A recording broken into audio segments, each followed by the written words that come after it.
Hello दोस्तों, स्वागत है आपका अपने YouTube चैनल PS Academy 11-19 में। आज हम लोग क्या पढ़ेंगे? तो आज हम लोग क्रिया को पढ़ेंगे जो आपका अध्याय नंबर 4 है। कौन सा अध्याय है? 4 है। तो क्रिया को समझते हैं। क्रिया की परिभाषा क्या होती है? वे शब्द जो किसी कार्य का होना दर्शाते हैं। वे शब्द जो किसी कार्य का होना दर्शाते हैं। तो क्रिया कैसे बनती है ये जान लेते हैं। क्रिया जो बनती है आपकी धातु या फिर बोल सकते हैं मूल धातु से बनती है। मूल धातु क्या होता है? वह मूल शब्द या शब्दांश जिसमें ना जोड़ने पर या फिर ना प्रत्यय पर क्रिया का निर्माण होता है। अगर आप ना को जोड़ देंगे तो क्या हो जाएगा? क्रिया का निर्माण हो जाएगा। जैसे कि एक मूल धातु है खेल। खेल में आप ना को जोड़िए तो क्या हो जाएगा? खेलना। तो यहाँ पर क्रिया का निर्माण हुआ खेलना, तो ये हमारी क्या हो जाएगी? क्रिया हो जाएगी। लेकिन जो खेल है वो क्या हो जाएगी? मूल धातु। तो खेल क्या है? मूल धातु है। ऐसे ही कुछ शब्द यहाँ पर बनाए गए हैं, वो देखते हैं। इधर मूल धातु है और यहाँ पर ना को जोड़ा गया है, फिर इससे निर्माण किसका हुआ है? क्रिया शब्द का निर्माण हुआ है। जैसे कि हंस एक मूल धातु है, इसमें ना को जोड़ा तो क्या बना आपका? हंसना। तो हंसना क्या है? क्रिया शब्द है। रोक एक मूल धातु है, इस पे ना जोड़ेंगे तो रोकना बन जाएगा। भटक क्या है आपका? एक मूल धातु है, लेकिन अगर आप इसमें ना को जोड़ देंगे तो क्या हो जाएगा? भटकना। भटकना आपका क्या है? क्रिया शब्द बन गया। पी जो है एक मूल धातु है, इसमें ना को जोड़ दिया तो क्या बन जाएगा? पीना। ये भी क्या है? आपकी क्रिया शब्द है। अब यहाँ पर देखो मुकुर। मुकुर में आप प्लस ना को ऐड करेंगे या फिर जोड़ेंगे तो क्या बन जाएगा? मुकरना बन जाएगा। तो ये आपकी क्या हो जाएगी? क्रिया शब्द ये आपका हो जाएगा। मर में आप प्लस ना को जोड़े, मरना हो गया। ऐसे ही गुजर में आप ना को जोड़ेंगे तो क्या हो जाएगा? गुजरना। गुजरना क्या है? क्रिया शब्द है। तोड़ में आप क्या जोड़ेंगे? तोड़ में आप प्लस ना को जोड़ेंगे तो क्या हो जाएगा? तोड़ना। ये क्रिया शब्द बन गया। तो यहाँ से आपसे क्वेश्चन कैसे पूछे जा सकते हैं? आपको यहाँ पर एक क्रिया शब्द दे दिया जाएगा और पूछेगा यह क्रिया शब्द किस मूल धातु से मिलकर बना है, जिसमें आपको जैसे कि आपको हंसना दे दिया। हंसना एक क्रिया शब्द है।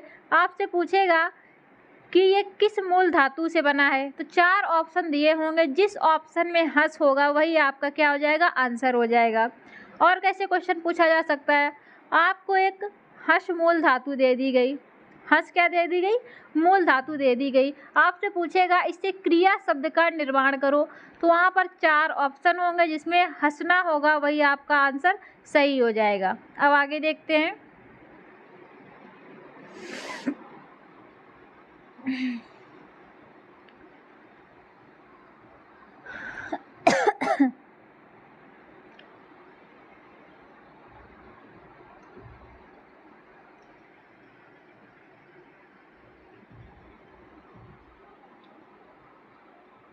सबसे पहले आप लोग 2 चीज़ों को देखिए। प्रथम प्रेरणार्थक क्रिया क्या होती है और द्वितीय प्रेरणार्थक क्रिया क्या होती है। देखिए, प्रथम प्रेरणार्थक क्रिया, इस क्रिया में कर्ता प्रेरक होता है और उसकी मौजूदगी में काम हो रहा होता है। जो प्रथम प्रेरणार्थक क्रिया होती है उसमें आप आना प्रत्यय लगा देंगे तो क्या हो जाएगी? प्रथम प्रेरणार्थक क्रिया हो जाएगी। जैसे कि पढ़ाना। पढ़ में आपने क्या लगाया? आना प्रत्यय को लगा दिया तो क्या बन गया? पढ़ाना। तो ये क्या हो जाएगा? आपका प्रथम प्रेरणार्थक क्रिया हो गई।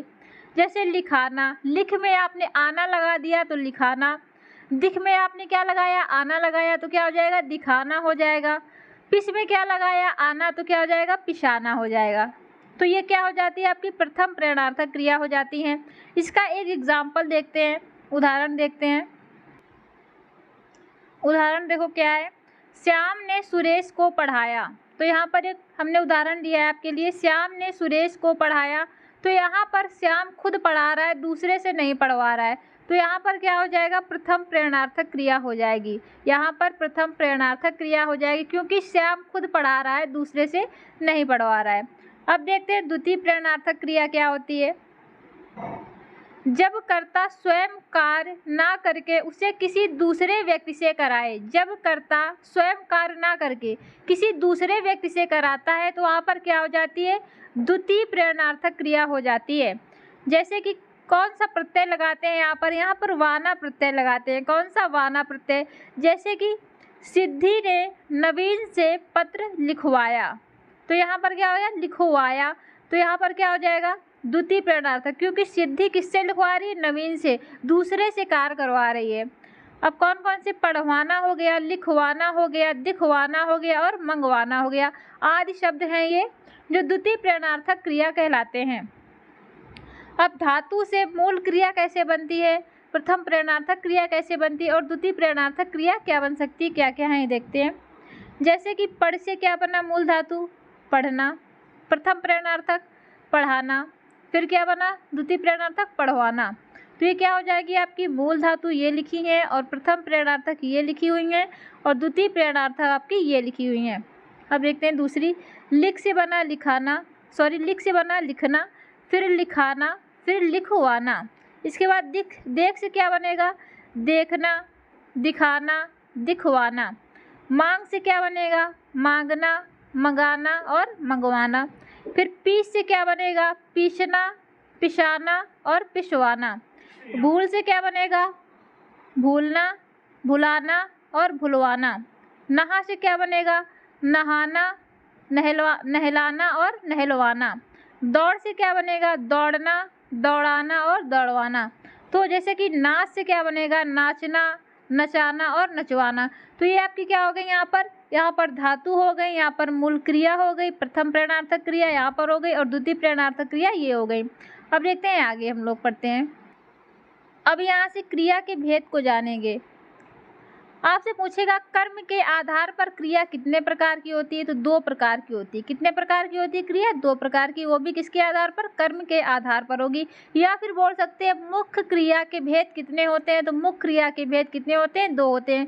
कौन कौन से होते हैं, अकर्मक क्रिया, सकर्मक क्रिया, ये 2 भेद हो गए। अब अकर्मक और सकर्मक क्रिया को जानते हैं क्या होती हैं। अकर्मक क्रिया को तोड़ेंगे तो क्या, आ प्लस कर्म है, और सकर्मक क्रिया को सा प्लस कर्म है। तो अकर्मक क्रिया क्या होती है, कर्म के बिना, जो कर्म के बिना होती है वो अकर्मक क्रिया होती है और कर्म की अपेक्षा नहीं होती। यहाँ पर अकर्मक क्रिया में कर्म की अपेक्षा नहीं होती है और सकर्मक क्रिया में क्या होता है, ये कर्म के साथ होती है, यहाँ पर कर्म की अपेक्षा रहती है। पहचानेंगे कैसे, जिनमें क्या से प्रश्न करने पर जवाब ना मिले तो वहाँ पर क्या हो जाएगी, अकर्मक क्रिया, और जिनमें क्या से प्रश्न करने पर जवाब मिले वहाँ पर हो जाएगी सकर्मक क्रिया। एग्जाम्पल देखते हैं हम लोग, जैसे कि उड़ना। अब यहाँ पर उड़ना के आगे क्या लगाइए, क्या उड़ना, तो यहाँ पर कोई उत्तर नहीं मिलता है तो क्या हो जाएगी, अकर्मक क्रिया हो जाएगी। जैसे एक एग्जाम्पल यहाँ दे रखा है, पक्षी आकाश में उड़ रहे हैं, तो क्या उड़ रहे हैं, अगर आप कहेंगे पक्षी तो यहाँ पर पक्षी कर्म नहीं है क्योंकि यहाँ पर ये करता है। इसको आकाश को भी काट दीजिए, आप ऐसे भी लिख सकते हैं, पक्षी उड़ रहे हैं, तो पक्षी क्या उड़ रहे हैं, तो यहाँ पर क्या का उत्तर नहीं मिलता है तो क्या हो जाएगी, अकर्मक क्रिया हो जाएगी। अकर्मक क्रिया कौन कौन सी हैं, और जैसे कि सोना, मरना, चलना, बरसना।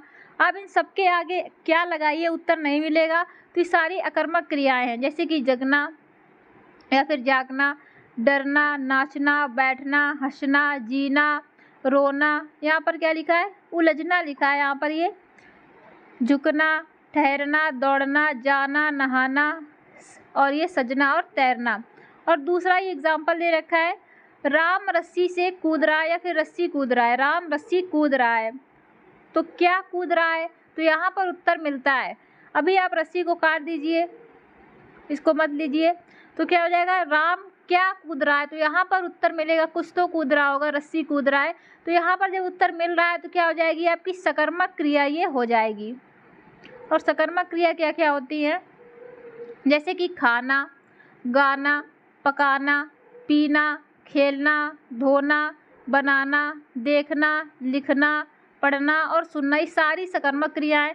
जैसे कि क्या खेल रहा है, तो यहाँ पर उत्तर मिलेगा फुटबॉल खेल रहा है, कुछ तो खेल रहा होगा, तो यहाँ पर उत्तर मिल रहा है तो क्या हो जाएगी, सकर्मक क्रिया हो जाएगी। ये एग्जाम्पल यहाँ पहचानेंगे कि कौन सी सकर्मक क्रिया है और कौन सी अकर्मक क्रिया है, क्योंकि यहाँ पर पहले से दे रखा है तो आपको पहचानना क्या है। फिर भी बढ़ते हैं। वृक्ष से पत्ते गिरते हैं, तो यहाँ पर वृक्ष से पत्ते क्या गिरते हैं, तो यहाँ पर आप बोलेंगे कि पत्ते गिरते हैं। तो पत्ते तो खुद करता है क्योंकि खुद गिर रहे हैं, तो यहाँ पर पत्ते नहीं होगा। आप देखिए पत्ते क्या गिरते हैं, तो यहाँ पर उत्तर नहीं मिलेगा, तो क्या हो जाएगी, अकर्मक क्रिया हो जाएगी। पक्षी आकाश में उड़ते हैं, ये आपको कराई दिया है मैंने, तो यहाँ पर क्या हो जाएगी, अकर्मक क्रिया हो जाएगी। राम बाजार जा रहा है, राम बाजार क्या जा रहा है, यहाँ पर भी उत्तर नहीं मिलेगा। अगर आप कहेंगे कि बाजार जा रहा है तो ये उत्तर नहीं है, ये कर्म नहीं है। यहाँ पर राम क्या जा रहा है लगा कर देखिए, तो यहाँ पर उत्तर नहीं मिलता, तो क्या हो जाएगी, अकर्मक क्रिया हो जाएगी। जैसे कि रमेश पढ़ता है, रमेश क्या पढ़ता है, यहाँ पर उत्तर मिलेगा, कुछ तो पढ़ता होगा, अखबार पढ़ता होगा, बुक पढ़ता होगा, कुछ तो पढ़ता होगा, तो यहाँ पर क्या हो जाएगी, सकर्मक क्रिया हो जाएगी। आकाश दिन भर खेलता रहता है, आकाश क्या खेलता रहता है, यहाँ पर भी उत्तर मिलेगा, तो यहाँ पर क्या हो जाएगी, सकर्मक क्रिया हो जाएगी। बच्चे ने खिलौना तोड़ दिया, बच्चे ने क्या तोड़ दिया, तो यहाँ पर भी उत्तर मिलेगा, कुछ तो तोड़ा होगा। अगर आप खिलौने को भूल भी जाएंगे तब भी यहाँ पर क्या हो जाएगा, सकर्मक क्रिया हो जाएगी, क्योंकि यहाँ पर आपको उत्तर मिलेगा, तो क्या हो जाएगी, सकर्मक क्रिया हो जाएगी। अखिलेश चिल्लाता है, अखिलेश चिल्लाता है, क्या चिल्लाता है, यहाँ पर उत्तर नहीं मिलेगा, तो क्या हो जाएगी, अकर्मक क्रिया हो जाएगी। सिद्धि सारा दिन सोती रहती है, तो सिद्धि सारा दिन क्या सोती रहती है, यहाँ पर उत्तर नहीं मिलेगा, अकर्मक क्रिया हो जाएगी। मेरे हाथ खुजलाते हैं, मेरे हाथ क्या खुजलाते हैं, तो यहाँ पर उत्तर नहीं मिलेगा, तो क्या हो जाएगी, अकर्मक क्रिया हो जाएगी। कौन सी हो जाएगी, अकर्मक क्रिया हो जाएगी यहाँ पर। और सकर्मक क्रिया के भी दो भेद होते हैं, कौन कौन सी, एक होती एक कर्मक सकर्मक क्रिया, एक होती द्विकर्मक सकर्मक क्रिया। जैसे कि हरीश सेब खाता है, हरीश क्या खाता है, सेब खाता है, यहाँ पर उत्तर मिला सेब खाता है, तो क्या हो जाएगी, यहाँ पर सिर्फ एक कर्म है, तो क्या हो जाएगी, एक कर्मक सकर्मक क्रिया हो जाएगी। और नवीन ने छात्रों को पढ़ाया, नवीन ने छात्रों को पढ़ाया, तो यहाँ पर क्या, किसको क्या पढ़ाया, यहाँ पर उत्तर मिलेगा। लेकिन यहाँ पर देखिए आप दे रखा है पहले से, छात्रों को पढ़ाया, छात्रों को पढ़ाया। आप सकर्मक क्रिया में जब दो कर्म होते हैं, सकर्मक क्रिया में जब दो कर्म होते हैं, तो आप किसको या फिर क्या और कौन, यहाँ पर ये शब्द भी प्रयोग कर सकते हैं, उत्तर मिल जाएगा। जैसे कि नवीन ने छात्रों को पढ़ाया, तो यहाँ पर छात्रों को पढ़ाया, तो यहाँ पर क्या हो जाएगी, एक कर्मक सकर्मक क्रिया हो जाएगी। और दूसरा देखते हैं, नवीन ने छात्रों को हिंदी पढ़ाई, नवीन ने छात्रों को क्या पढ़ाया, हिंदी पढ़ाया या फिर हिंदी पढ़ाई, किसको पढ़ाया, छात्रों को पढ़ाया, तो यहाँ पर क्या होगी, द्विकर्मक सकर्मक क्रिया हो गई। नवीन ने सिद्धि को वचन दिया, नवीन ने क्या दिया, वचन दिया, किसको दिया, सिद्धि को दिया, तो यहाँ पर द्विकर्मक सकर्मक क्रिया हो गई। नवीन ने किराएदार को मकान दिखाया, क्या दिखाया, मकान, किसको दिखाया, किराएदार को दिखाया, तो यहाँ पर द्विकर्मक सकर्मक क्रिया हो गई। दुकानदार ने ग्राहक को पुस्तक दी, क्या दिया, पुस्तक दी, किसको, ग्राहक को, तो यहाँ पर देखिए द्विकर्मक सकर्मक क्रिया हो गई। यहाँ पर ये जो पुस्तक है निर्जीव कर्म है, ये प्रत्यक्ष कर्म है, मुख्य कर्म है। जो निर्जीव कर्म होगा वो क्या कहलाएगा, प्रत्यक्ष कर्म भी कहलाएगा, मुख्य कर्म भी वही कहलाता है।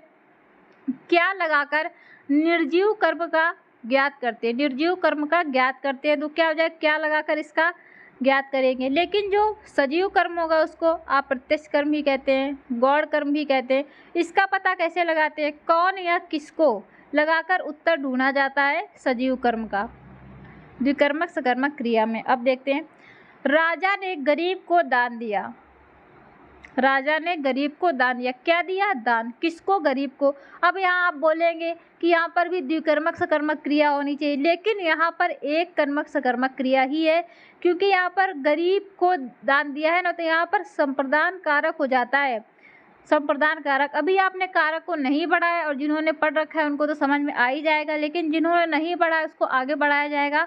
सबसे पहले हम लोग कारक को समझते हैं थोड़ा सा, या फिर संप्रदान कारक को समझते हैं। ये नोट लिखा है यहाँ पर, एक वाक्य में 8 कारक हो सकते हैं, नो डाउट, लेकिन एक शब्द में 2 कारक नहीं हो सकते हैं, एक शब्द में 2 कारक नहीं हो सकते हैं। और देखिए संप्रदान कारक को सबसे पहले, जिसमें दान दिया जाता है, जब देने की बात की जाए, दो तरह की देने की बात होती है, सही एक होता है गलत। जो सही होता है उसको देखते हैं। एक सही क्या होता है, वापस किया जाए, जो वापस किया जाए, जैसे कि किताब दी, किसी को उधार दिया तो ये वापस करेगा। और एक होता है वापस ना किया जाए, जैसे कि इनाम, पुरस्कार और दान, ये वापस नहीं किए जा सकते हैं, इसे वापस नहीं करते हैं। और गलत क्या होता है, वापस किया जाए, जैसे कि तंबाकू, शराब, और वापस ना किया जाए, बद्दुआ, श्राप। ठीक है, तो फिर यहाँ पर देखते हैं हम लोग, इससे क्या निकला, सही चीज़ जो वापस ना दी जाए वहाँ पर संप्रदान कारक होता है, कर्म कारक नहीं होगा। ठीक है, इस वजह से यहाँ पर क्या हो गया, एक कर्मक सकर्मक क्रिया हो जाएगी, लेकिन बाकी तीनों में कर्म कारक होगा तो वहाँ पर क्या हो जाएगी, द्विकर्मक सकर्मक क्रिया हो जाएगी। जैसे कि एग्जाम्पल यहाँ दे रखा है, हरीश ने धोबी को कपड़े दिए, किसको दिए, धोबी को दिए, क्या दिए, कपड़े दिए, क्योंकि जो धोबी है कपड़े वापस करेगा, इस वजह से यहाँ पर द्विकर्मक सकर्मक क्रिया हो जाएगी।